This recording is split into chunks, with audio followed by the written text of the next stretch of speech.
Time is gold라는 말은 만고불변의 명언이다. 시간이 황금이라면 자투리 시간은 금싸라기에 해당된다.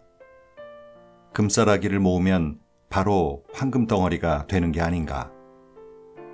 서부 개척 시대의 골드러시도 금광을 캔 것이 아니라 강가 모래를 채로 걸러서 금싸라기를 모은 사금이었다.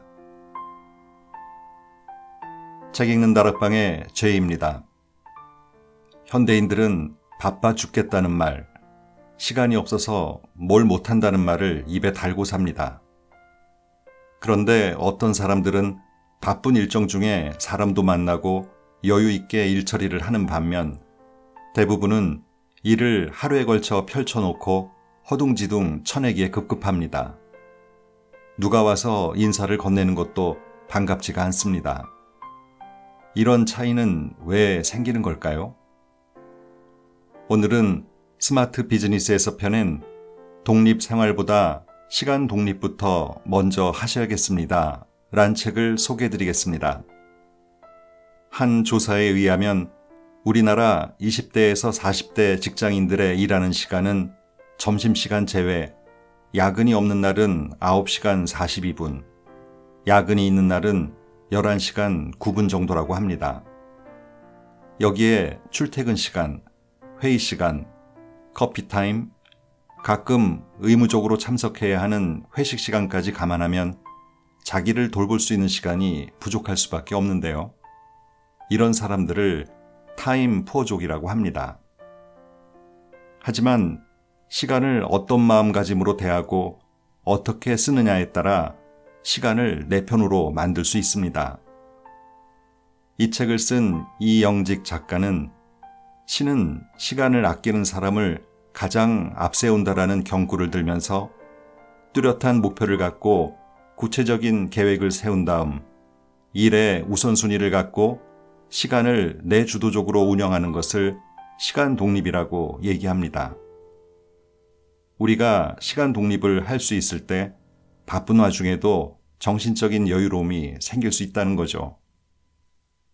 이 책은 인사이트, 통찰, 애티튜드, 태도, 스트래티지, 계획, 액션, 행동 이렇게 총 4장 안에 시간에 대한 개념과 어떻게 시간을 운용하여 시간 독립을 할 수 있는지에 대한 글들이 담겨 있는데요.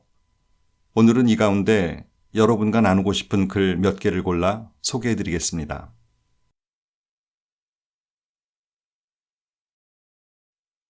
고민거리.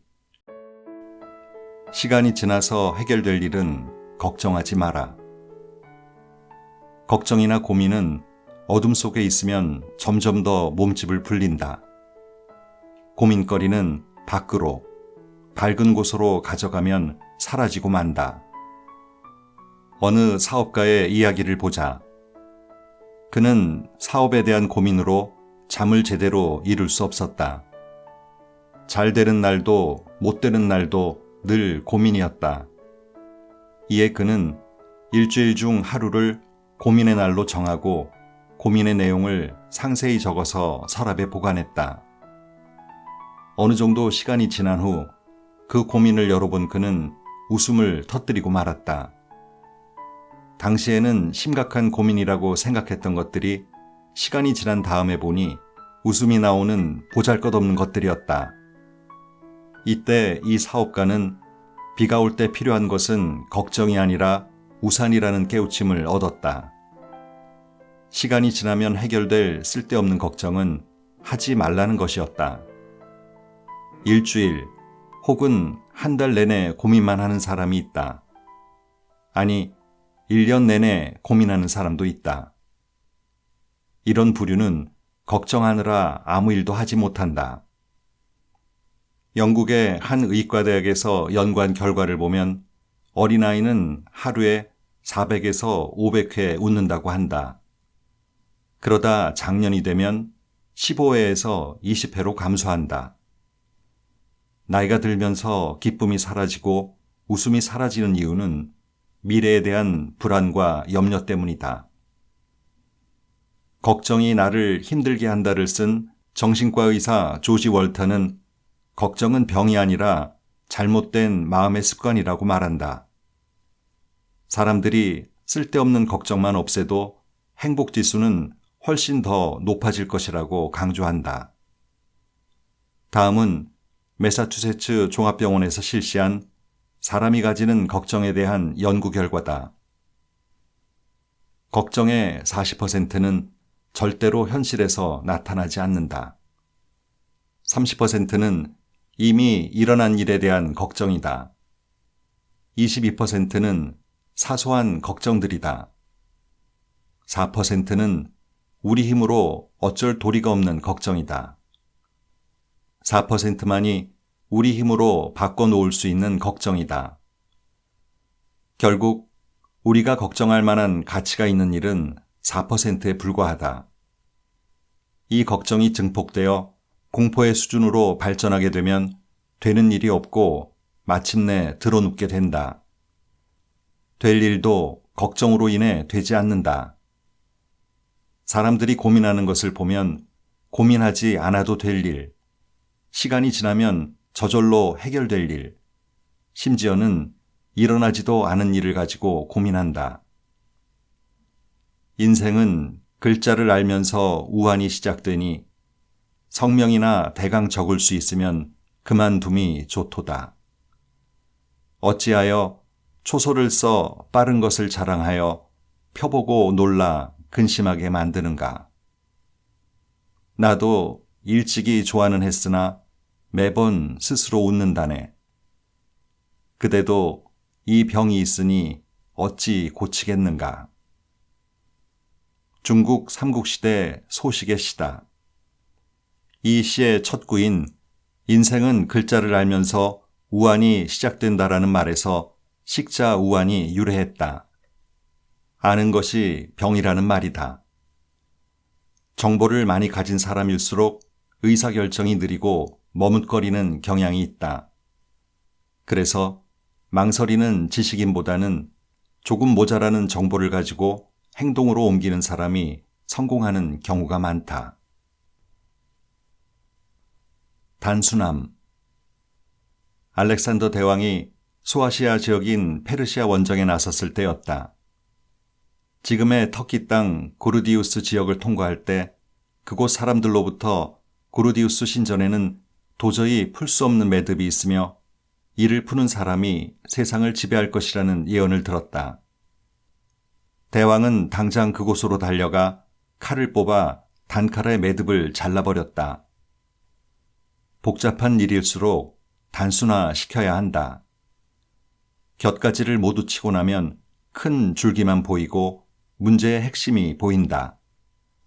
복잡한 문제도 단순화시키고 나면 의외로 쉽게 해결되는 경우가 많다. 이는 편법과는 다르다. 복잡한 일일수록 단순화시키라는 의미다. 단순함의 원칙. 세계적인 그래픽 디자이너이자 비주얼 아티스트인 MIT 대학의 존 마에다 교수는 단순함의 법칙에서 디지털 시대의 성공 키워드로 단순함을 들었다. 그는 복잡한 상품의 기능을 소비자에게 가장 잘 전달하는 방법이 단순화라고 역설한다. 또 그것이 가장 아름답다. 그는 자신의 디자인 철학을 단 한 줄로 적고 있다. Less is more. 조금 모자란 듯이 비워둔 여백. 그것이 훨씬 더 많은 상상력을 줄 수 있다는 것이다. 존 마에다 교수가 주창하는 단순함은 극단적인 단순함이 아니라 기본에 충실하면서도 군더더기를 없애는 것을 의미한다. 아마추어는 쉬운 일을 복잡하게 만들고 프로는 복잡한 일을 단순하게 만든다. 죽어가던 일본 닛산 자동차를 살려낸 카를로스 곤 회장의 말이다. 노자의 도덕경에는 다음의 구절이 나온다. 학문은 하루하루 쌓아가는 것이고 돈은 하루하루 비워내는 것이다. 진정 소중한 것을 얻으려면 불필요한 것들을 모두 버리라는 의미다. 군더더기를 버리고 나면 알맹이만 남는다. 이것이 단순하다. 단순함을 실천하다 보면 비우는 즐거움이 채우는 기쁨보다 훨씬 더 크다는 것을 알게 된다. 사진작가들의 이야기를 들어보면 사진은 뺄셈이라고 단언한다.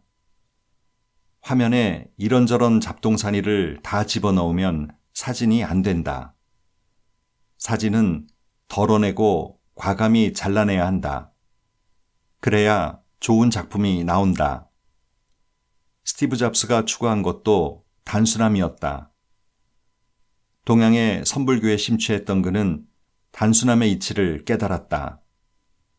가구 하나 없는 방, 희미한 조명 아래서 명상에 잠겨있는 그의 모습을 기억할 것이다. 단순함은 그의 만트라이자 그를 이해하는 열쇠다. 그의 옷차림만 봐도 그러하다. 그는 늘 검정 터틀넥 셔츠, 리바이스 청바지, 뉴밸런스 운동화 차림이었다. 단추와 벨트도 필요 없는 단순함의 극치였다. 단순함의 아름다움을 처음 깨달은 사람은 레오나르도 다빈치였다. 그는 이렇게 말하고 있다. 세련미의 극치는 단순함이다.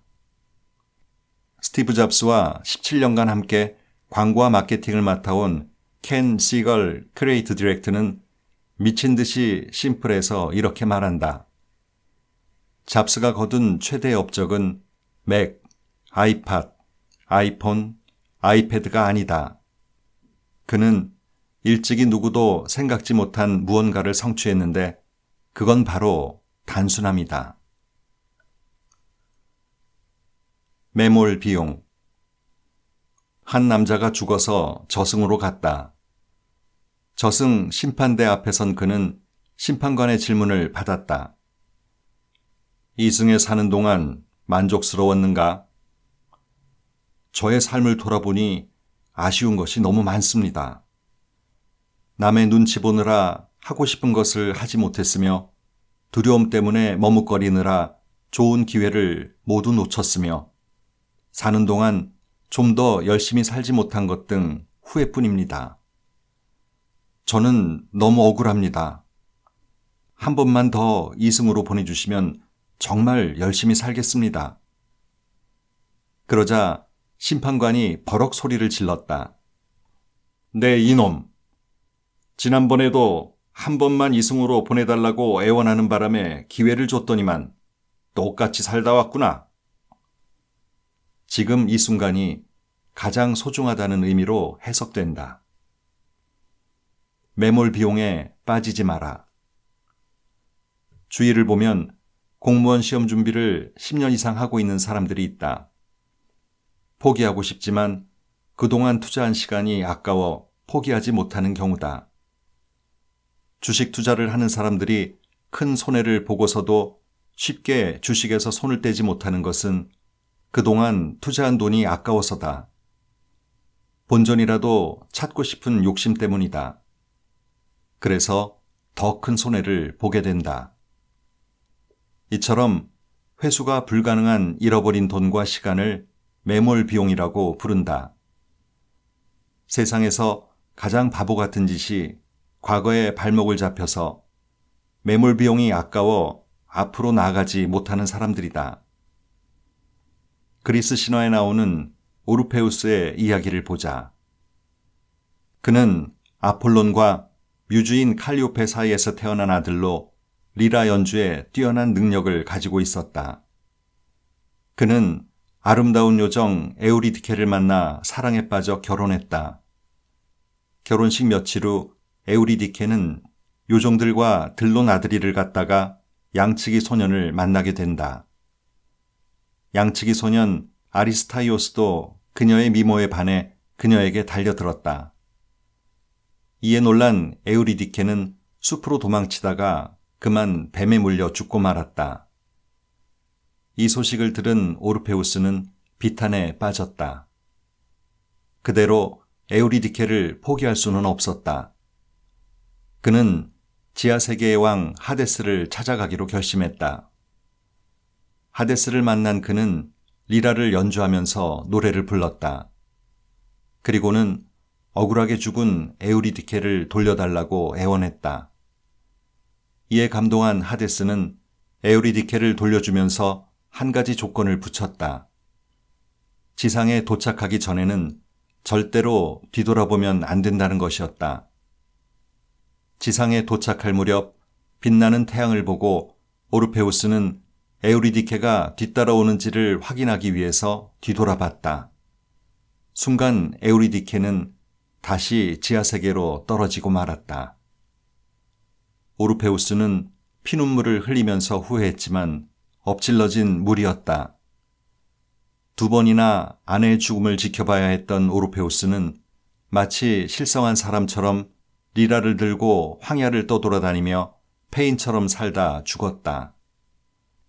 돌이킬 수 없는 과거에 집착하지 말라는 교훈이다. 매몰 비용은 또 콩코드 효과라는 이름으로도 불린다. 콩코드는 영국과 프랑스의 합작 항공사다. 마하 2.2의 속도로 8시간 걸리던 파리 뉴욕 간 비행시간을 3시간대에 주파하여 미국의 보잉을 능가하겠다는 야심찬 계획이었다. 양국이 여기에 투자한 돈은 190억 달러였다. 초기에는 초음속 여객기 시대가 열린다며 꿈에 부풀어 있었으나 계획이 진행되는 동안 경제성이 없다는 사실을 알게 되었다. 하지만 이미 투자한 돈과 시간이 아까워 포기할 수가 없었다. 그러다가 2003년 취향 24년 만에 문을 닫으면서 콩코드 효과라는 오명을 얻게 된 것이다. 장기적인 프로젝트는 늘 여건의 변화를 점검해야 한다. 계획.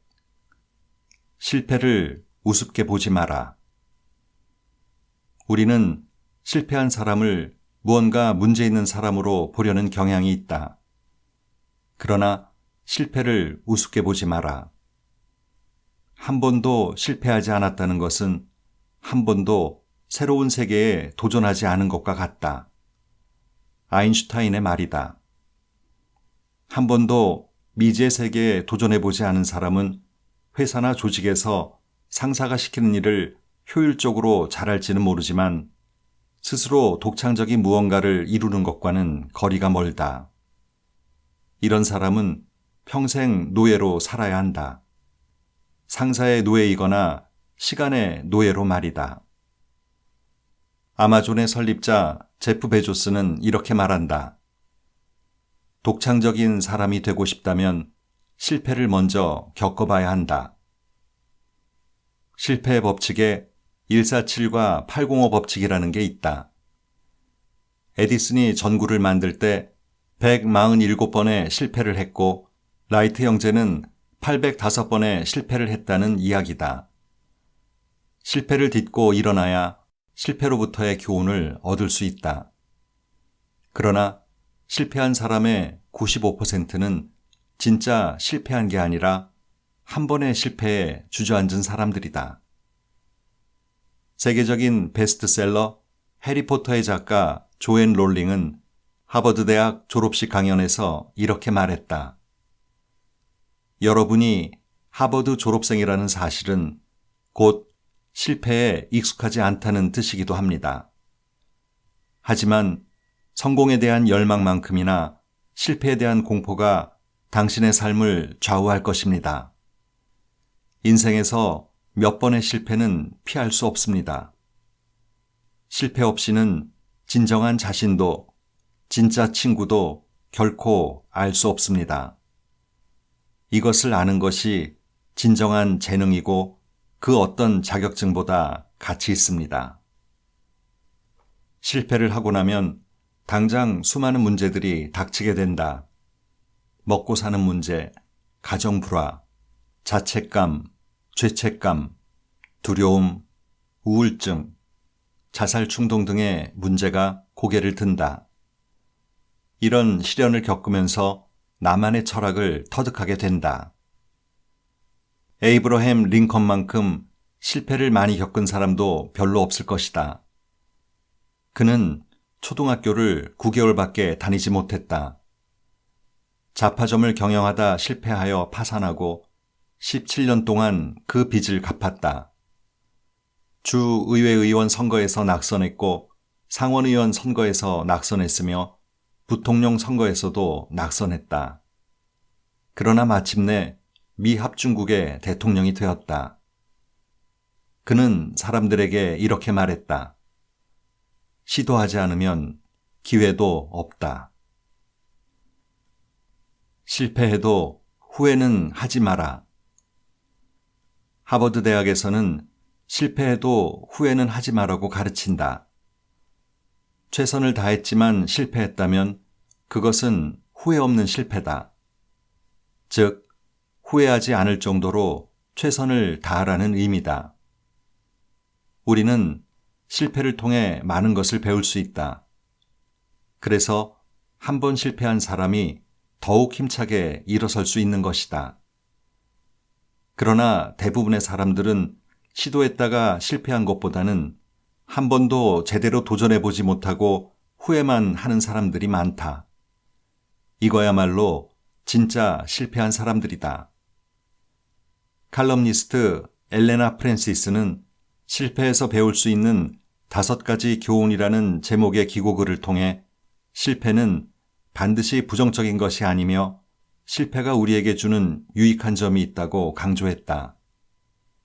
첫 번째, 모든 것을 혼자 할 수 없다는 것을 깨닫게 한다. 두 번째, 무엇이 잘못되었는지 알게 한다. 세 번째, 성공이 전부가 아니라는 것을 깨닫게 한다. 네 번째, 결과보다 과정이 중요한 것을 배운다. 다섯 번째, 실패가 결코 당신을 실패자로 만들지 못한다는 것을 알게 한다. 옛날 한 청년이 스승을 찾아가 지혜를 구했다. 저는 꼭 성공하고 싶은데 어떻게 하면 성공할 수 있을까요? 그러자 스승이 미소를 지으며 대답했다. 세상에는 3가지 실패가 있다네. 성공하기 위해서는 실패를 알아야 해. 성공은 실패의 변형일 뿐이거든. 그럼 3가지 실패는 무엇인가요? 첫 번째 실패는 하기 싫은 일에서 성공하는 것이야. 성공의 대가는 얻겠지만 삶의 의미나 즐거움을 얻기는 어렵지. 두 번째는 하고 싶은 일에서 실패하는 것이야. 그러나 이때의 실패는 성공으로 가는 실험일 뿐이지. 마지막 3번째 실패는 아무것도 하지 않는 것이야. 당연히 실패도 성공도 없지. 그러나 인생을 낭비한 책임을 져야 해. 가장 치명적인 실패지. 스타트. 힘들 때가 곧 기회다. 토크쇼의 여왕 오프라 윈프리는 이렇게 말한다. 위기를 겪어봐야 당신이 진정 어떤 사람인지 알 수 있다. 평소에는 일을 잘하던 사람도 위기를 맞으면 지레 겁을 먹고 일을 그르치는 경우가 허다하다. 연습 때는 그리도 잘하던 선수들이 경기에 나가면 주눅이 드는 것과 같은 이치다. 위기 때 강해지는 사람이 있고 위기 때 주저앉는 사람이 있다. 바람이 불어야 알곡인지 쭉정인지 알 수 있다. 어떤 우연도, 운명도, 숙명도 확고한 영혼의 굳은 결심을 피하거나 방해하거나 통제할 수 없다. 타고난 재능은 중요하지 않다. 오로지 의지만이 위대하다. 엘라 휠러 윌콕스가 쓴 시 더 윌에 나오는 한 구절이다. 그래서 위대한 성공은 대부분 절박한 상태를 이겨낸 의지로 만들어진다. 사람의 일생에는 대략 3번의 위기와 3번의 기회가 있다고 한다. 3번의 기회를 잡는 것도 중요하지만 위기를 기회로 반전시키는 사람이 더 위대하다. 미국의 남북전쟁을 배경으로 한 소설 바람과 함께 사라지다는 마가렛 미첼의 작품이다. 그녀는 애틀란타 저널의 기자로 활동하다가 다리를 다치면서 삶이 꼬이기 시작했다. 그것이 악성 관절염으로 번져 나중에는 외출도 불가능한 상태가 되었다. 무료함을 달래기 위해 그녀는 책을 읽기 시작했다. 남편은 그녀를 위해 매일 도서관에서 책을 빌려다 줬다. 어느 날은 남편이 빈손으로 돌아왔다. 여보, 이제 도서관에는 과학과 학술사적 외에 더 이상 읽을 게 없어. 차라리 직접 책을 한번 써보는 게 어때? 역사학자였던 아버지로부터 들었던 남북전쟁 이야기와 기자 생활을 하면서 취재한 많은 자료들, 그리고 자신이 읽은 방대한 독서를 바탕으로 책을 쓰기 시작했다. 그렇게 10년 동안 쓴 소설이 바람과 함께 사라지다였고 출간 6개월 만에 100만 부가 팔리는 초대형 베스트셀러가 되었다. 단 한 권의 책으로 그녀는 위대한 작가의 반열에 올랐다.